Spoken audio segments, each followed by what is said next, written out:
going? Okay, great. Hello, everyone. Nice to meet you. I've heard that you come from all varying sides of rowing, whether you're high school or all the way up to over at Penn AC. So it's a pleasure for me to be here. John and I actually serve on the alumni board for Penn State currently. I'm the president, he's the vice president, so we talk pretty often.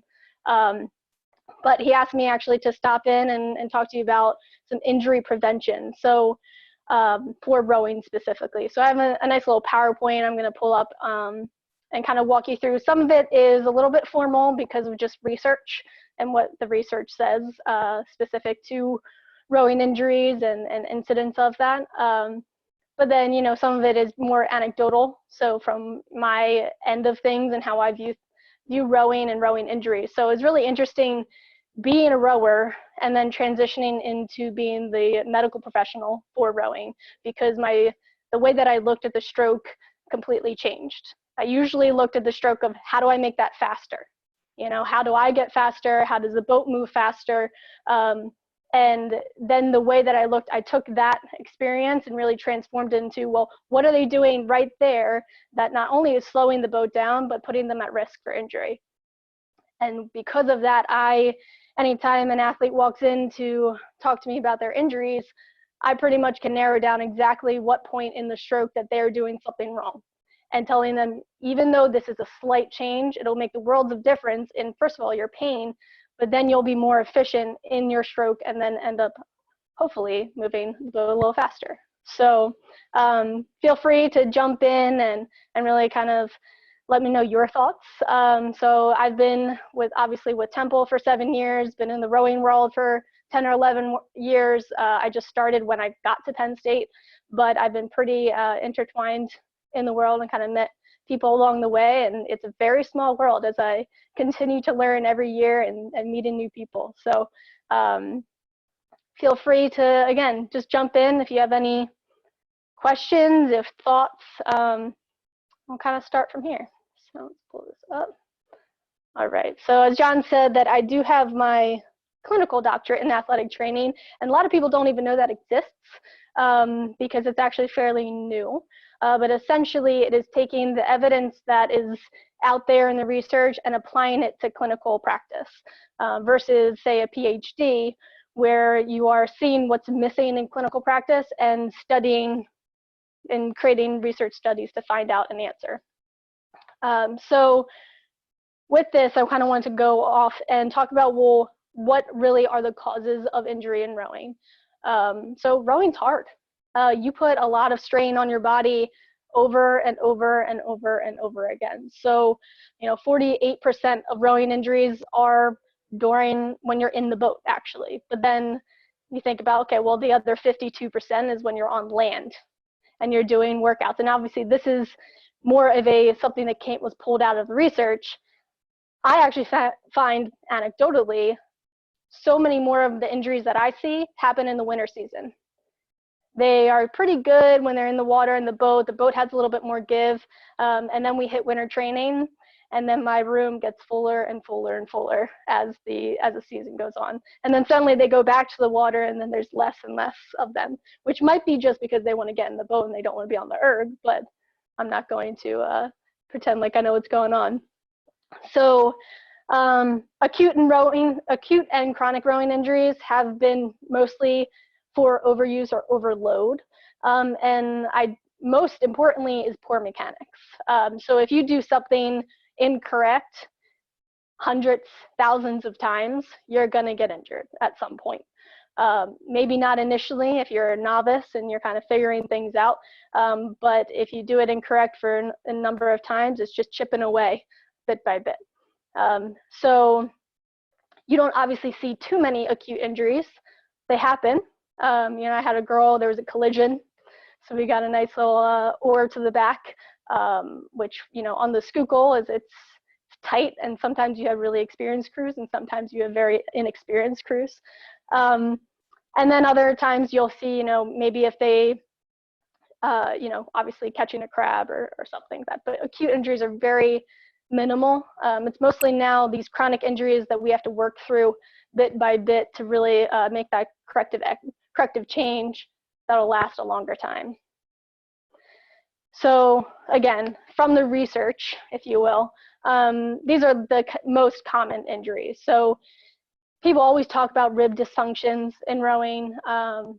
If there's upper extremity to some degree, foot and ankle, lower back is obviously another big one. And actually the most prevalent is knee injuries. So, you know, these are the list of the injuries below that are kind of just some examples. These are very, you know, costochondritis is essentially inflammation of the cartilage in your ribs. Chondromalacia patella, that's wearing down of the cartilage underneath your kneecap. Extensor tenosynovitis, again, inflammation of the forearm extensor muscles. And then you have IT band syndrome and yeah, lumbar spine, mostly disc pathologies. So, you know, bulging or herniated discs versus actually fractures. You don't see fractures as often. That doesn't mean they don't happen, but more often than not, you'll see either disc pathologies, or the most prevalent that I see is always sacroiliac joint dysfunction. And so there was one look at the, you know, US team that 54% of them had some sort of SI joint dysfunction. So now kind of getting into, well, why is it important for you to kind of, I'm challenging all of you coaches, is to take a little bit different of an eye when you are understanding where these injuries could come from, because that can truly impact all of your athletes, and ideally, hopefully, help them go faster. So one thing I wanted to touch on is equipment. So I'm going to tell you, I am absolutely no expert in all of the rowing equipment. Never was, never probably will be.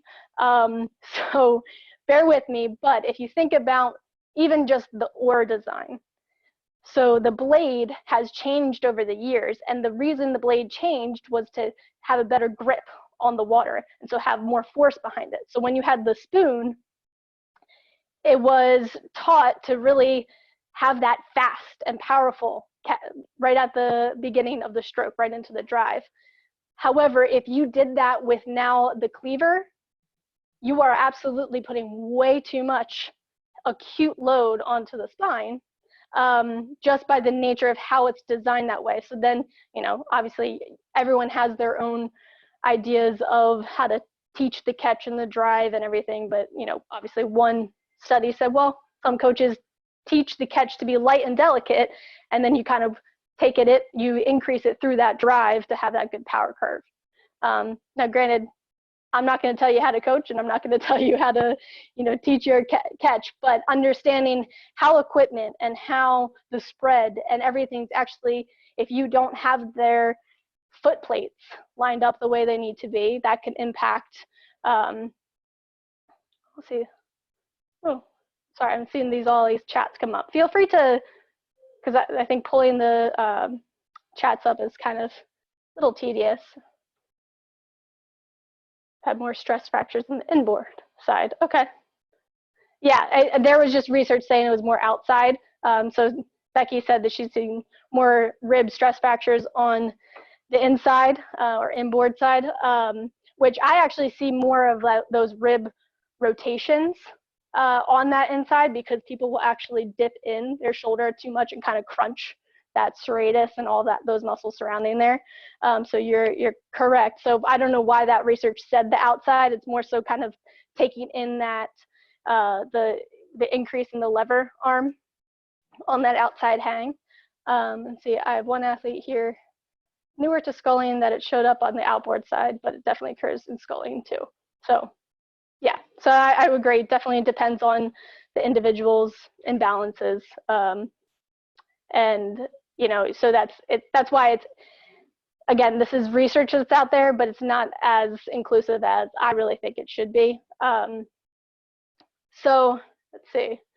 Helen, your master's was you're talking about a functional movement screen. Do you want to cover that, and sort of potentially that's what Steve's talking about, where you're talking about individual imbalances, potentially some sort of, you know, that, like, I don't know anything about movement screening or like functional movement testing, and I think that'd be really interesting for me personally to hear about. Yeah. So actually, a little bit later, I'll delve into kind of screening athletes and understanding kind of their biomechanics that kind of go into all of this. But I didn't want to kind of spend too much time on the equipment side, but just get you kind of your mind thinking how your equipment and how the way that you kind of match up each individual and each seat can actually lead to more injury, if not perfect. So again, I'm not going to, you all know the stroke. You know how to teach, you know how to teach from the catch to the finish and all the way through. So I just wanted to kind of tell you what I see or what I look for when I am evaluating an athlete who comes in for an injury. I put them on an erg where I tell them to bring me in a video, and I try to really look into seeing, what they could be doing incorrect or just a slight change that could over time help them and reduce the stress wherever they're putting on their body. So I just like this schematic. I think it was Row Efficient on Instagram posted this picture, and I liked the way that it kind of showed where your pelvis is positioned at the catch. So for some reason, and maybe you guys can tell me why, but for some reason, I have always noticed that male rowers at the catch have a greater flexion forward. They are always so hunched. Can anyone kind of attest to it versus female rowers? It seems like it's a very typical presentation across all male rowers that I've ever seen, is they have a more rounded shoulder posture. Is that something that's taught in men versus women? I think hip flexibility. Yeah, that's what I was gonna say too. Yeah. Flexibility? Men naturally have less hip flexibility than women do. Yeah. Just okay. Yeah, it makes me cringe every single time that I see a male kind of hunching way over at that catch, because I know how much stress they're putting onto their discs. So, Helen, yeah. I mean, I was going to ask before I recognized it as Sarah Hendershot. This is a really cool schematic, and she's been doing some neat stuff. But to be totally honest, when I can see the easy difference between the posterior and the other two. But can you really see? I can't really see a difference between the anterior and the neutral, except that maybe there's slightly more like thoracic extension in the anterior one. Like she's trying to show sort of her back exaggeratedly straight, maybe. But I can definitely tell the difference between the posterior and the anterior, or posterior anterior, but I can't really tell a difference between the anterior and neutral. Right. So you can kind of, it is a little bit difficult, but even if you just look at her shirt, if you can tell that there's a little bit more of a no in that anterior position versus here in that neutral position, if you kind of just look at her chest. So she's got this better posture through her hips and sets up everything in a nice, strong, locked in. But then when she's got that anterior tilt, her chest she's going to have that again throughout the This is kind extension. of raised. Yeah. Right? I can see. Yeah. Right, and so you don't want them rounded, but you also don't want to have that type of stress that she's putting on her lumbar spine. Like she's essentially compressing those vertebrae with that anterior tilt. You can see it a little bit more.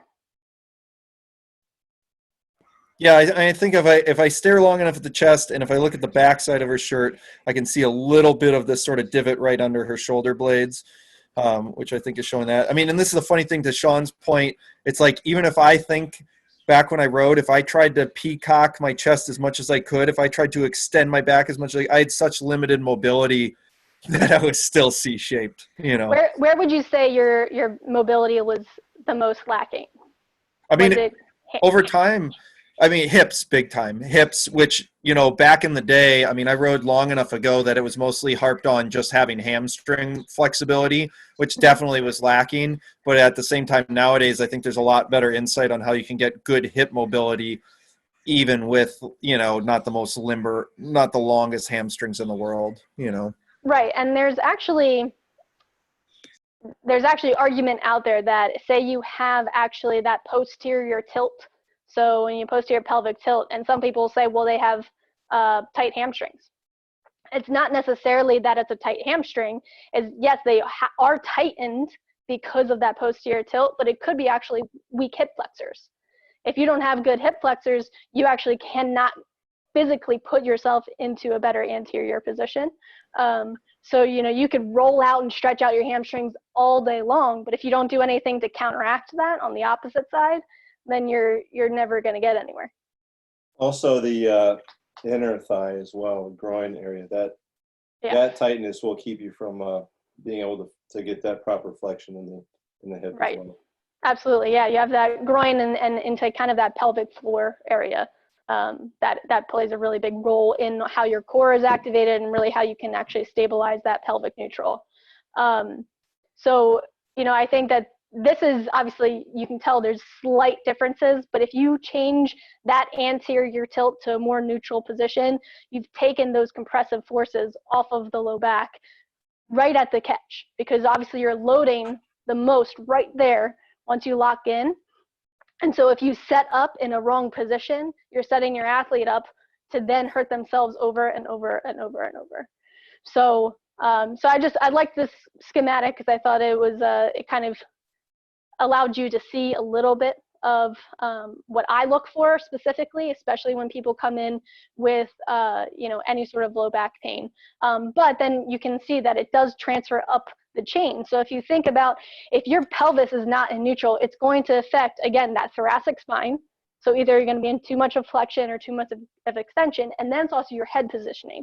So sometimes, people lead with their chin. So if their chin is going forward and they're going to create that extension of their cervical spine, everything else, your spine is like a slinky. It's going to follow along wherever you take it, right? So if you take it this way, people lead with their chin and then their shoulders roll forward, and now they're putting stress onto their discs. So, you can start at the hips and really teach them what the proper position is, and then see up the chain. Or maybe if you fix where their chin and their neck is, then it can then transfer down the chain easier that way. So you want to see kind of where it comes from, because you can have them have issues with their neck or their shoulders, and they could be complaining of that tightness. And then if you look all the way about where their shoulders and their chin are, or if you try to just correct their pelvis, then it can all kind of domino effect and help each other. All right. All right, so the drive. So the drive is obviously the power point, right? So you lock in right at their catch and then you take them through. This is actually Temple Women's Rowing in our winter training trip. And so, just what I want to talk a little bit about the drive and why it's important is what they're doing throughout the drive and what they're activating, and if they're activating all the correct things or not, if they're throwing their shoulders into the bow, if they aren't starting off and keeping their core and that pelvic neutral stabilized throughout the entire drive, then that's going to set them up for a poor finish. Making sure that when they lock on and they start the drive, they're really holding that forward body angle that they set up so well at the catch, with that core control and with that stability, and then allowing that core to stay in the swing back to the finish. So one thing that is important to make sure that they're not trying to stay low and just kick the seat behind them, because if they do that, then they're going to create that lumbar flexion that's going to put stress on their disc. And then obviously not opening that back too early, because if they open it too early, then again, we're going to those compressive forces on their spine, and that's going to lead them back into the finish as well. And if they've already have, if I MRI'd 100% of my athletes, I would say, of the rowers at least, I would say, 75% of them probably have some sort of disc pathology. Some are symptomatic, some are asymptomatic. But you don't want to poke the bear if the bear is sleeping. So you want to make sure that they are really maintaining that good pelvic position and core control throughout the entire drive. And then again, talking about you not muscling the stroke by using their upper body so much. So you don't want that vertical movement, because if they're lifting up and they're opening up too early, that tells me that they're using their traps, they're using, you know, they're starting to use maybe their deltoids, and they're starting to have this shoulder pain or bicep pain because now they're muscling it all up top here because they didn't hold low and keep that core stable through most of the drive until they needed that follow through with the swing in the arms. So if you're seeing that, again, they're starting to have that kind of shoulder, that's also can attribute to that rib pain that you see. So, you know, you want to look about what they're doing at that beginning of the drive and they're able to hold that body over. So that way, if they are interrupting that sequence, that's most likely what's attributing to their rib pain or shoulder and neck pain. So Helen, when you say the butt shove, are you talking about just sort of like more of a kick at the catch versus like I tell my athletes pretty frequently to think about just like pressing the hips into bow. Like I think of sort of a hips first approach to the drive with the athletes I'm working with. I think as long as the hips aren't moving faster than the oar handle. Okay. That makes sense? Helen, does that make sense? Yes, yeah, I definitely agree with that. So it's essentially you want the drive to be in sync with the oar. So if you're allowing them to basically kind of take their wheels to bow faster than they're able to hold that good core position through the drive, then that's kind of the butt shove, is that they're letting the seat kind of go and not go before prematurely, essentially, instead of simultaneously with the oar. Yeah, that makes sense. Okay. All right, so the finish. So I love this picture because it just makes me cringe. It's, who loves CrossFit? Anybody? Because this looks like it's in a CrossFit gym. So the finish is, oh, we got some chats here. Shooting the slide, yep. Okay, so at the finish, you think about, you know, the one thing about rowing is that in the joints that you have, it has full range of motion. So I never brace a rower. If you put a brace on a rower, you're going to inhibit their performance. So I do a lot of KT tape, whether you believe in it or not.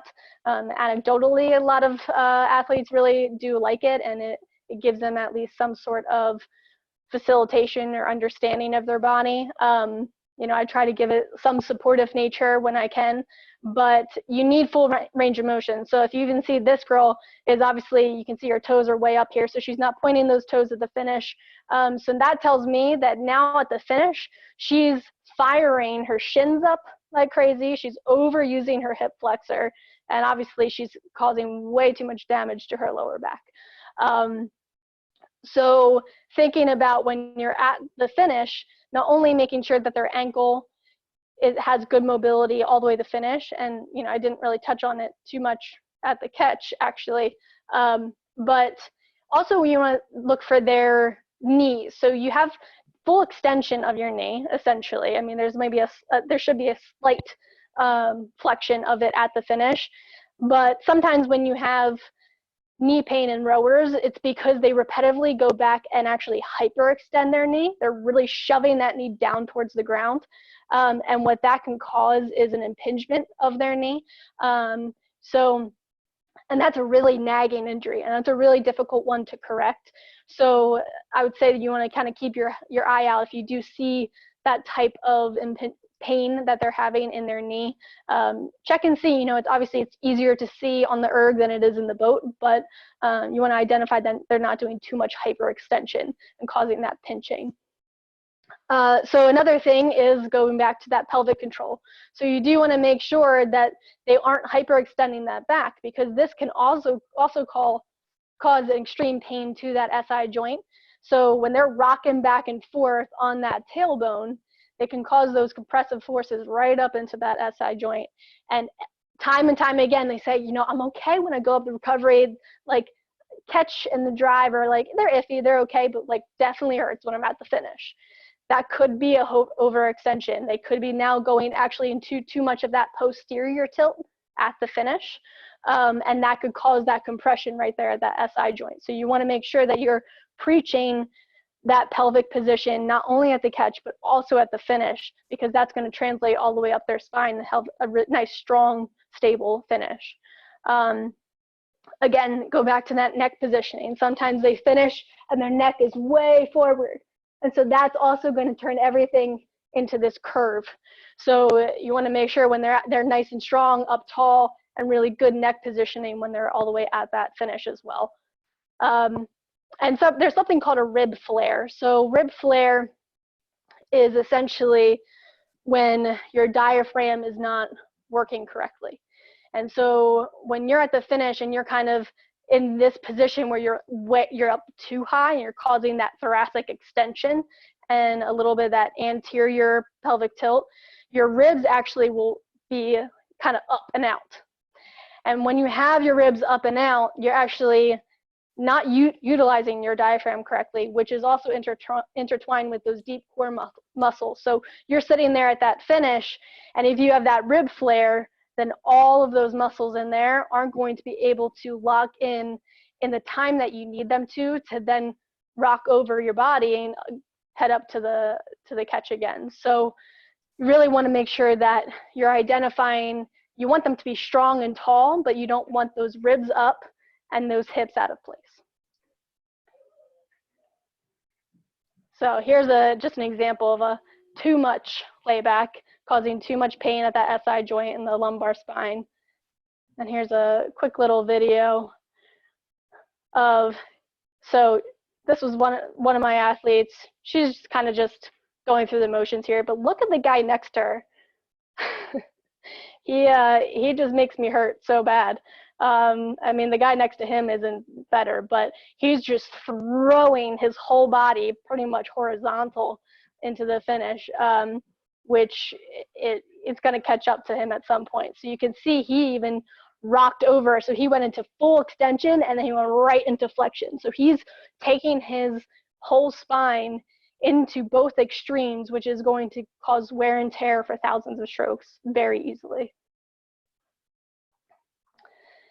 And the recovery. So a lot of people, don't take advantage of the recovery as much as they should. It's the reason why it's called recovery is to give you some sort of recovery. So obviously rushing up the slide can cause a lot of stressors, as we all know, and especially if you're stroke seat, you're catching all that rush. So when I teach the recovery, it's mostly because people come to me because they have extreme shin pain, or maybe they have hip flexor pain. And kind of alluded to it earlier is if they are using those foot straps or in the boat, the shoes, and they're tucking their toes up and they're pulling their body up to the catch, utilizing their toes, they're flaring up that entire anterior chain that has no reason to be activated. So I really do teach taking the seat and basically tucking your butt under you and utilizing your hamstrings to slowly recover. And that's going to also control any sort of rush that they might have. If they are using their toes and their hips to pull them to the catch, they're going to rush right into the catch. And then that's going to lead into all of that lunging at the catch or the diving at the catch, which can then, obviously, domino into those spine issues and, upper back and all that. So preaching, from start to finish, making sure that their body, their whole torso and their pelvis is in the right position. So when they start the recovery, they have that really good early body prep and they hold it. And so that once they get to the catch, there's no reason why they should be lunging at the catch because they found it early, and that will prevent them ultimately from getting all those other injuries. So sweep rowing, I know that some of you're coaching sculling and sweeping. Sweeping's obviously more of a college event, but in sweep rowing, there's obviously a greater potential for asymmetry because of the rotational component to it. So it's not necessarily because they're weak per se, it's because one side is overdeveloped. So those mechanics in the boat are really important, obviously, to making them efficient to whatever side they're rowing. However, what I would recommend is during this season when they're in the boat, they're sweeping, is to train the opposite side a little bit more than you do the overdeveloped side. So whether it's port, starboard, you're making sure that whatever they don't use as often, you're actually maybe increasing the reps that you do on that side to try to keep them as symmetrical as possible. It should not hinder what their training is and how they do on the water. But again, when I kind of alluded to before, was that when we hit erg season and everything, they're forced to go from an asymmetrical motion to a symmetrical on the erg, their body kind of rebels in that movement. It sounds like it's a better movement, but when you've been doing one for a very long time, it really highlights all of those deficits. So training that opposite side while they are in the boat and they're doing sweep rowing is it's a better move. All right, and the erg. So there was a study that looked at compressive forces on the low back. When you walk, you put 1 times your body weight. When you run, you put about 3 times your body weight. And when you row, where you erg, you put 7 times your body weight on your lower back. There's debate out there whether that's good or bad, because that extra stress actually builds up bone density because of just the nature of equal return. But then again, if you have something, if you're not doing the correct form over and over again, putting 7 times your body weight on a bulging disc will turn to a herniated disc, which turns to a surgery, and maybe the end of your career. What we got here? Oh, yeah, so this is the Penn State. John, you might be in here somewhere. This is back in maybe 2013. And Connor, yeah. So, you know, obviously everyone, again, has their own theory behind erg training and everything. It's just kind of understanding the load on obviously the stationary erg. So I do have a lot of athletes utilize either the slides or the dynamic erg, especially when they're on their way back from injury, no matter what the injury is, honestly, because I can really teach them and break it down wherever they're missing in their stroke, whether it's because their recovery is, you know, wasn't well maintained, and maybe it was through their drive, or maybe I need to teach their pelvic control. I always start them on the dynamic erg. If you learn how to row the dynamic erg, you can pull the same numbers, but you know, it takes a little time to kind of get used to that, you know, that motion. So what lower settings are used? I think it's basically it was the fan setting. So instead of using, you know, I don't have the exact fan setting that they used in this study, or they noted in this study, but I mean, I would say that typically you're at 3 or 4 on the fan to kind of mimic the water load. If anyone else kind of has anything to weigh in on that, feel free. Yeah, I think like 3 or 4 is, I pretty much tell my athletes to set it at like 4. I'm just like, you can set it wherever you want, but 4 is fine. And if someone's like just they're hurting that day, or just like, I don't know, there's some sort of issue going on, I'll say just like set it at 1 or 2. Right. Yeah. And yeah. You take light strokes and like less drag than not work out. Right. Right. So you know, obviously, if I can't use the dynamic or the slides, then yeah, just dropping that fan all the way down to 1, just to really get them to just go through the motions and breaking it up. Does Temple use dynamic ergs, and do you see a big difference? I've always wondered that myself. So I mean, they primarily train on the stationary ergs, but we do have about 8 dynamic ergs. They have a couple slides. They don't use that very often, only, you know, occasionally they might throw someone on there just to change things up, but still primarily use the stationary ergs. And they do have kind of it's a makeshift tank. It's nothing impressive, but it's just kind of, again, to kind of go through the motions. RP3s. Yeah, I've heard the RP3s are actually really great, but I've never actually used them and I know that I listened into your last week, this roundtable, and mentioned the RP3s. And so I think it'd be interesting to learn more about them and see, the benefit of them for indoor training purposes. Yeah, we had a lot at MIT. They're great tools, and I think the best thing for them is that you actually see the monitors they use for them have a really good, accurate, like second by second power, unlike the regular C2 PM5s, which are just kind of, it's a decent snapshot, but you can really see the power application throughout the whole drive on the app used for the RP3s, which is nice. But they do break a lot. They are very fickle. Work in progress. So I'll briefly touch on strength training as a part of injury prevention. You all will probably have your own philosophies behind strength training. There's the most common is that you do a mix of heavy weightlifting, and then you also do some sort of endurance weightlifting, so high reps, low weight. So the only thing that I want to kind of talk about with strength training is I connect the dots on all factors. So if they're sitting in class, I talk to them about how they should be sitting in class, how they should be walking around campus. When they're at the top of a squat, they have to have that pelvic neutral.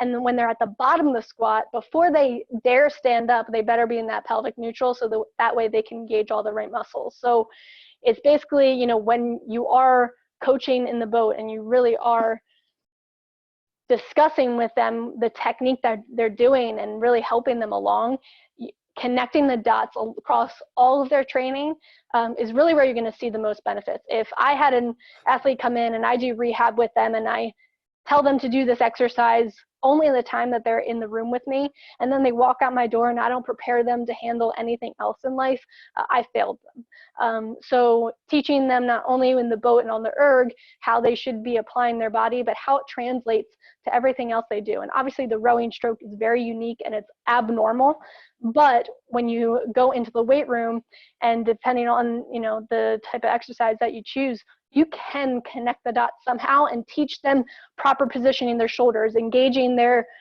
scaps low and really locking in here so that they're not hunching and they're not shrugging their shoulders. And then you can transfer into that pelvic neutral and teach them that all of this applies and will make you better once you sit in that seat and you try to move that boat. Helen, yeah. Like on that, I mean, I think of it with other body parts too, like the shoulder, but when you talk about the pelvic tilt, say on a squat, and like I'm really big on that with my athletes, and at the gym where I work out here, and we have the CrossFit classes where I might participate for fun, but I see somebody and I have to do everything in my ability to not coach them when I see like butt wing happen and the pelvic floor just let loose and then move again. Like as somebody who lacked mobility, what's interesting for me to find like pelvic neutral was really easy because it was like virtually up against the wall, like of extension in my back, because I was so limited in range of motion. It literally felt like for me to lock in, it was like, internally, it's almost like I pushed to a wall and I was there. For some of my athletes, a couple of the men, but actually mostly the women again, with better hip mobility and a lot of mobilities, for them, it's like they have a vast range of motion compared to me. And so like, are there any drills? I've gone through stuff like 90-90 breathing and pelvic tilts. Have you found any creative ways to teach an athlete how to become more familiar with their neutral, like how to solidify it? Like, sure, they can find it and roll, from posterior to anterior and kind of roll through it, but like how to really ingrain it, like here's your neutral, find it and hold it. Mm-hmm. So I find that if you're trying to teach pelvic neutral in a seated position, it's really hard to find. Even in a standing position, it's really hard to find because the nature of where your body naturally wants to sit is going to fight those forces. So for pretty much every single athlete, whether they're rowing or any other sport, I start them on the very basics first. So I lay them actually on their back and they have their knees up, so I can demonstrate for you. So I have them lay down and you basically teach the pelvis as if it's like a bowl, right? Yeah. So Yeah. the bowl Yeah. tips forward and the bowl tips backwards, right?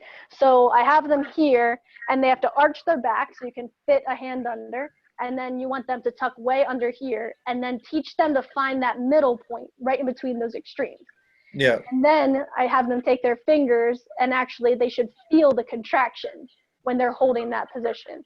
I have them hold that maybe 3 seconds or so, and then they go back and they do it again, find middle, hold. And then the next step is, okay, now you know where pelvic neutral is. Now I want you to do a hip bridge, Yeah. holding yeah. pelvic neutral. Right? Totally. Yeah. Yeah. And then to go another step, now I have them do a dead bug. They find pelvic neutral, they hold nice and tight, and they have to hold that, and they're shaking. Yeah. Because when they're doing dead bugs before, they're kind of just like throwing their body. Rather, when you tell them, Nuts. find Yeah. that neutral, hold it nice and tight, now you have your appendages moving as you're holding that. So that's kind of the, I call Progression. that that's my core series. Now that's just the beginning. It says let's break it down to simplicity. You're laying down. This is how you find it. Now you're making it a little bit more difficult. Now you have them stand up, and I love to have them squat, because the squatting really is truly telling of how how everything kind of connects, the whole kinetic chain. And so they go down and their chest goes way forward and they're sticking their butt way out. And so then I stand behind them and I bring their chest up, and I said, okay, now tuck your butt under you. And then they feel like they're just going to fall right back. Yeah. So then I take them through kind of this progression where they basically will have, you want to take ankle mobility almost out of it at that point, just to help with the hip mobility. So you put something underneath of their heels, right? So Yep. you're giving into that compensation, and I have them basically kind of, they touch their toes, and then from there sit all the way down into the deepest squat they can. Teach them to tuck their hips under them to engage their glutes and to really get in that pelvic neutral, and then do basically an overhead squat, but not obviously body weight.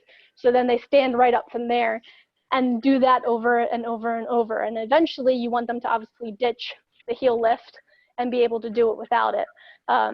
So, you kind of have a progression. So if you're teaching them on the erg, they're going to have no idea what you're talking about.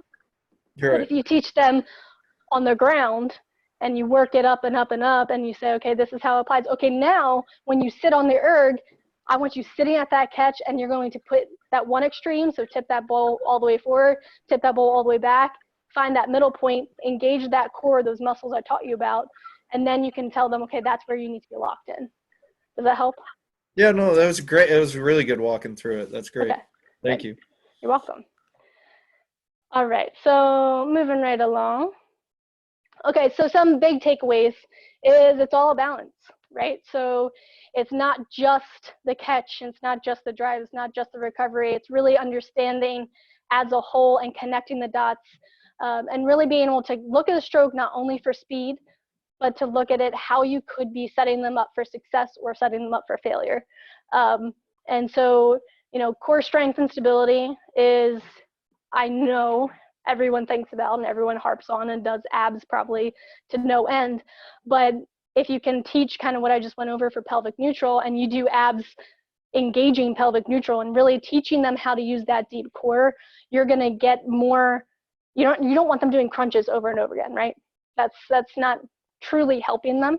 You need to teach them that deep core, and then everything will kind of go from there. So proper posture, not only from your neck, not from your just pelvis, but going all the way up and down, considering that thoracic spine and also your cervical spine.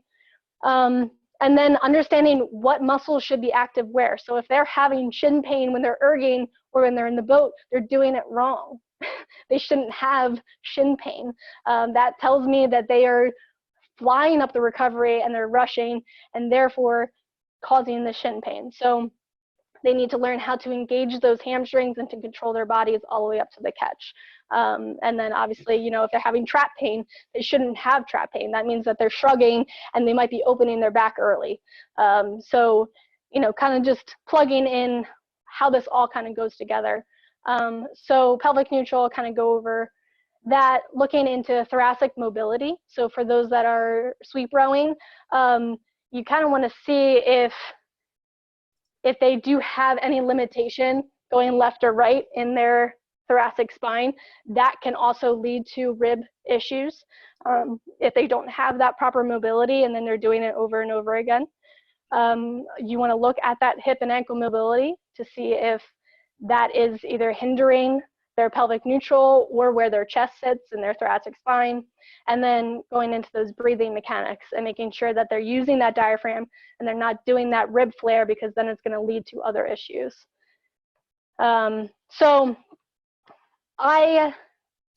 you want to look at your athletes when you meet them and you see this tall, giant, medium build, and you're like, they're perfect.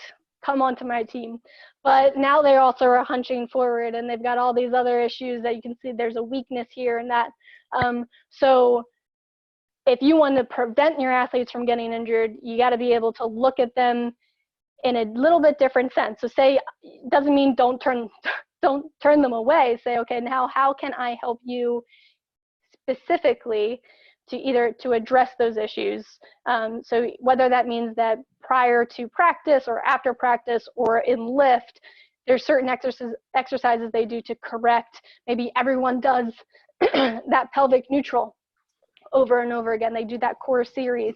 Or maybe, someone kind of is perfect in their squat. So now you have to make something a little bit more difficult, but the other guy needs to work on that every day. They have to work on their hip mobility and everything. So, it depends on your ability to help each athlete individually, or if you have, a team of 50 to 70 athletes and you're like, there's no way that I could do that. Maybe if you see there's a common theme across the whole team and say, okay, I can address this particular part of the team, that everyone does it. Or maybe even split, like ports go this way, starboards go that way. You each do something, you each have a plan for them.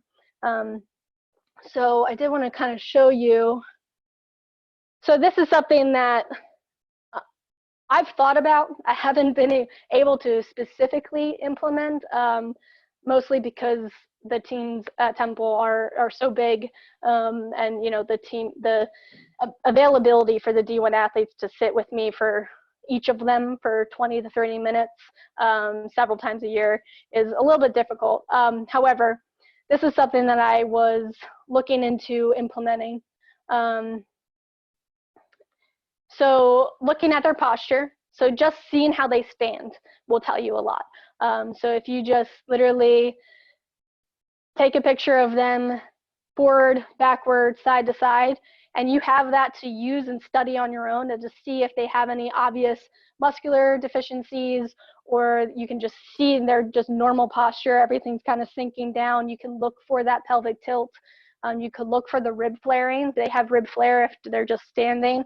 And so kind of making little notes on everybody just from looking at that posture picture would be helpful.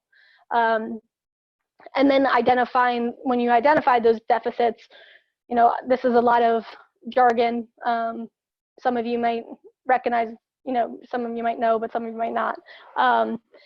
There's also looking at, so the one thing I kind of, with rowing and the catch, when you do squats over and over again, right, or deadlifts, your feet are never that close together. And they're also, you have individuals that will turn their feet out, or they'll have a wider stance. And so in the weight room, you say that rowing is essentially a deadlift over and over and over, to some degree, obviously. But when you're in the boat, you don't have that give to kind of move. So when you are having them in the weight room, you don't want, obviously, I'm sure all of you coaches would hate that an athlete got injured in the weight room versus in your boat because they were rowing. And so now they can't row because they got injured lifting. So the one thing is that everyone's hips are actually designed slightly differently. And that hip joint might not be able to have those feet perfectly straight and together. You might need to have a turn, you might need to be wide stance. And so this child's pose hip width test is actually to try to find everyone's sweet spot. and identifying what's the best position for you to be in when you are doing that weight training. So obviously not necessarily very, doesn't kind of transfer over to the boat as well. But, even you want to protect them everywhere they are on land and in the boat.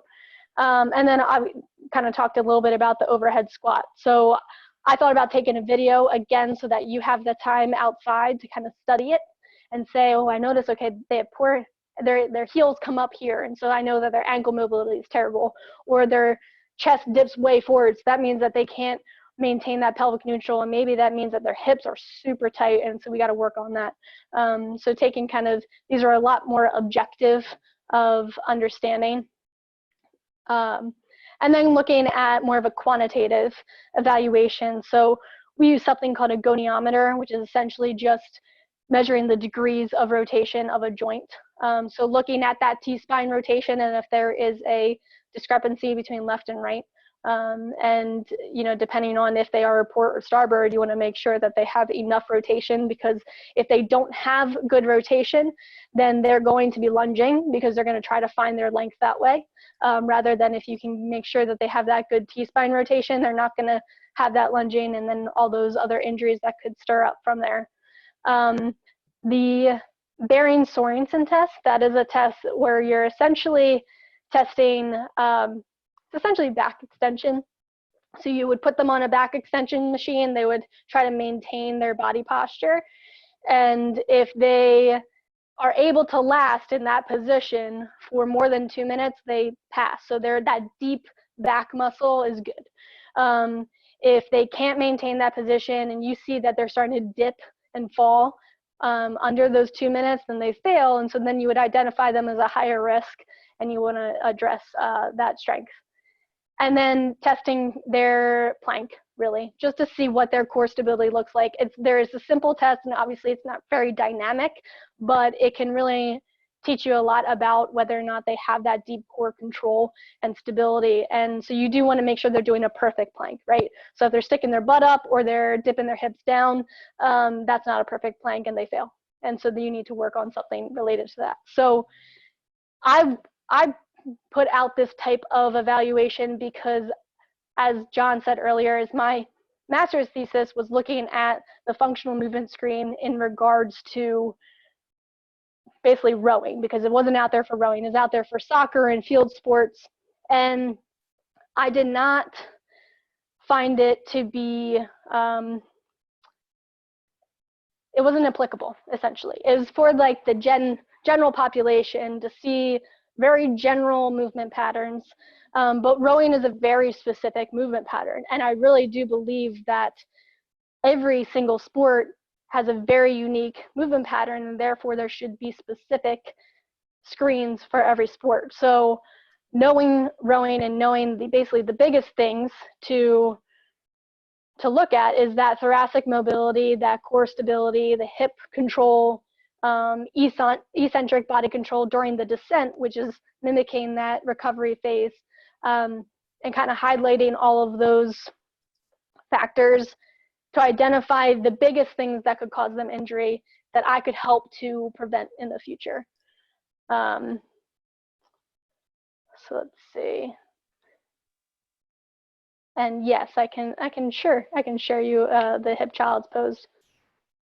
I'll find it for you. I can send out whatever links you want, whatever people ask for. If there are videos, we can just put them in the email. That sort of goes out with the recording of this. Sure. So that's all that I got, but I'm willing to take any other questions or just comments. I'm always learning. This is a constant learning curve, and so I'd love to hear back from any of you coaches, either new or old. But thank you for taking the time to listen to me. Helen, that was awesome. I had a longer-winded one, but Becky had a quick question of how long to pass the plank test, and then I'll go with my long. Yeah, sure. So the plank test, I think, was only a minute, which meaning a minute of a perfect plank. So if it's less than a minute, you have poor core control. If you can hold it for 1 to 2 minutes, it's acceptable, but I would still do that core series with them. So teaching them that pelvic neutral, the bridge, and the dead bug. And then if they can hold it a good perfect plank for 2 minutes straight at the very least, then they shouldn't have to do anything additional. They should just go right into the training plan. Obviously, it's always good to upkeep. Okay. My longer winded one has to do with like SI joints to hip flexors to basically like anterior tightness on the body. And basically some of this is self like referential from when I did row, and then some is being applied to current rowers that I have now. But a few things that I found it interesting that one of the first stretches I ever learned as like a kid in a gym class was to stretch my quads, grab a foot and like hold it. And one of the first stretches that I stopped doing ever was stretching my quads. And like between being in a seated position most of the day and then rowing, we become a really quad dominant society. So even though I could go to a PT that was, worked with the Gen Pop, they'd be like, wow, you have really good hamstring strength. One, I think that I had like an imbalance between quads and hamstrings, just like most people still. It looked different because I was an active rower. But on top of that, when I started to have SI joint issues and tight hip flexors, I would like try in a rower mentality, I'd try to make my hip flexors listen to me the hard way. Like I'd get in pigeon pose, or I'd do the hurdlers, hip flexor stretch. And I would do it so hard that I'd stand up and they'd be tighter as a result of that work.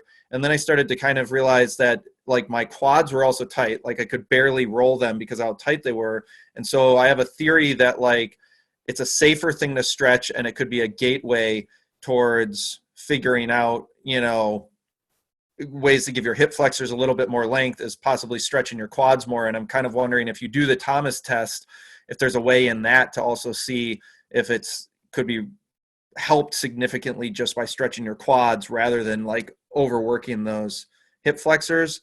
And then the last component is for the hip flexors. When people start having this SI joint stuff, I think a lot of it winds up getting associated with those deep hip flexors like the psoas and the iliacus. And again, I find like everybody wants the body work, but that doesn't necessarily fix it, and stretching exacerbates it. So it's really hard to find them, but I've been trying to find eccentric loading of the hip flexors so that you're loading it as it's lengthening to try to get like the most bang for our buck with getting rid of the dysfunction. And I'm just curious about thoughts on that. So they're all sort of connected, even though I just made it sound like a mess. Yeah, so the hip flexor definitely is a big culprit. And I think my favorite is when people say a rower strained their hip flexor, because in order to strain a muscle, you need to overstretch it, correct? So when your hip flexor is a rower, if you're just rowing, right, you never go into hip extension. You are constantly in hip flexion. So that means your hip flexor is always firing. So it's depending on when you're using it. And so especially as a rower, if that's always firing, yeah, it's definitely gonna be tight. But then those quads, obviously that's the big driver behind every stroke that you do. So yes, if you're only focusing on just the hip flexor and doing the pigeon pose and you're negating the quad, you're not going to get as far as you'd like, because actually at least one of the quads is also a hip flexor. So if you're only addressing the psoas and you don't address that quad, you're not going to get the full effect of opening up the anterior hip. So, like a simple stretch that I do, and let's see if I can set myself up here. So going into that lunge position, and you could put your foot up on something. So now you got your quad going, and then you have your hip, and you want to drive those hips forward, and then you'll reach up. So you do just a regular, right? You can reach up and over, and then actually do a rotation away from that down leg. And so you're really going to feel that in your quad, but you also will feel that up into that deep hip flexor as well. So that's kind of an easy combo stretch. Another thing that you could do is actually taking like a softball, if you have a softball size or a kettlebell, and you can actually put it, so if you find that hip and you go just right inside of it, and laying down on that and taking those deep, long breaths to kind of relax into that ball. That'll help to release that hip flexor as well. That's kind of mimicking, I can't tell you the number of hip flexor releases I do weekly on rowers, but that's a kind of a self release that you can easily try. And then you can go into make it even deeper, and you can actually, if you have a strap or something, you can actually pull that quad up into a stretch as well. And so combine those. So yes, I would say you absolutely want your quads and your hip flexors being stretched out together and released together. But conversely, you want to be able to teach actually your hamstrings to have that eccentric control as well. So if you think of agonists and antagonists of the muscles, if you're releasing this because it's too tight and it's overactive, that means that on the contrary, your hamstrings might be underactive, and so doing a lot more eccentric control of that as well. And I would say if you can train those hip flexors with eccentric control, of course. It is a difficult kind of exercise to pull off, but if you have a band or anything, it's like pulling you down. You can kind of slowly go down against it and then drive up, and slowly go down and drive up.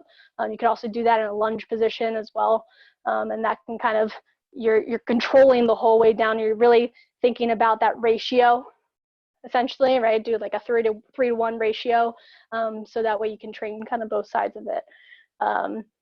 And moving into your second part of your question, let's see, remind me here, long-winded. I mean, I was curious about the Thomas test, and if Okay. I'm sure you must use it for some of the rowers. I think that was sort of the second part. Sure. So the Thomas test, for anyone else who isn't unfamiliar with it, is essentially a test that's looking for if your rectus femoris, so one of your quad muscles, or if it's your iliopsoas that's tight. So you essentially have them stand at the end of a table. They pick up one leg and they lay down. And whatever leg is down, you want to see if it lifts off the table. If it lifts off the table, then there's most likely an iliopsoas, so that deep hip flexor muscle is tight. If you see that it's their quad, it actually shows that when they try to relax their knee, it won't really relax into that like 90-degree position. It's kind of sticking up a little bit. So now you've identified it's actually more so that rectus femoris versus that iliopsoas, or both. So yeah, we definitely use the Thomas test pretty often, but that can help you identify between one or the other. Did I hit on everything, Stephen, or is there more?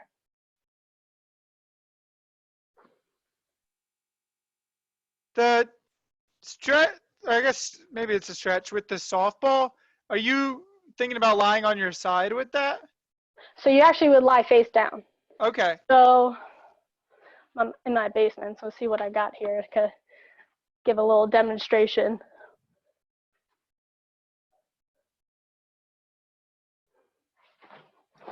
Well, I have a lax ball, so that'll do.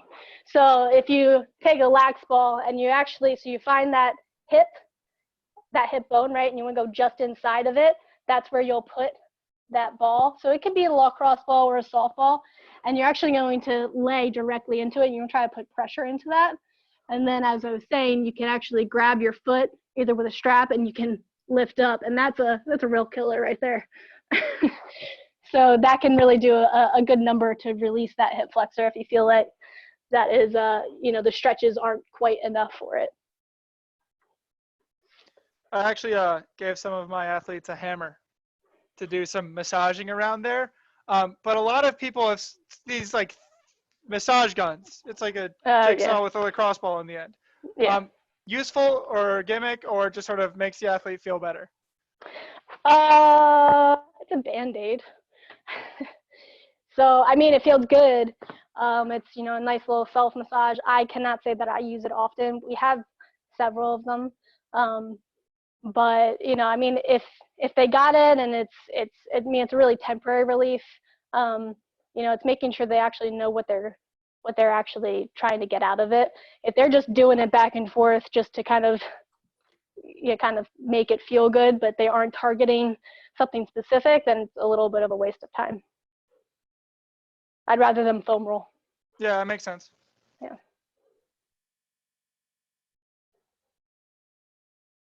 Helen, have you used Kaler cores at all? No. What's that? Just thinking of Bob Kaler designed. We had a bunch of them at MIT. I've been to a few talks of his as well. It's just to help keep you more in neutral spine position. So it's just along with what you're talking about. But Is it like straps? Let me see if I can find the link to it. How do you spell it? I need to double check that. Kaehler.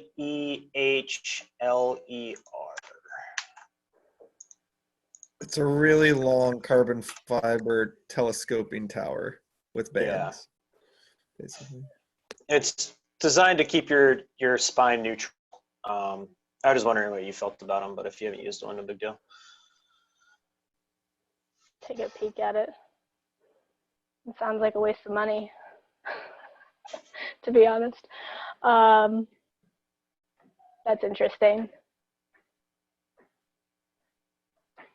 No, I have not seen this before. I'd have to look into it a little bit, but I feel there's plenty of other ways other than using too much equipment to correct. If you want to just teach somebody to engage something, you want them to put them in the proper position and poke them in that area over and over again and teach them how to do it on a daily basis.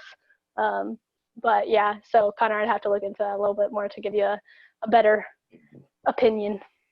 All right, thanks. Yeah.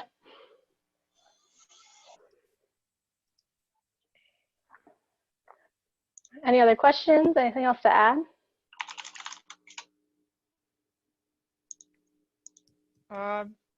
Anybody? It was a great presentation. Thanks, Yeah. Helen. It was really great. Yeah. You're welcome. Happy to be here. Yeah, thanks for speaking. I guess we'll wrap it up here. Thank you very much, Helen. I thought that was really interesting. I thought that was really cool. Thanks for taking the time.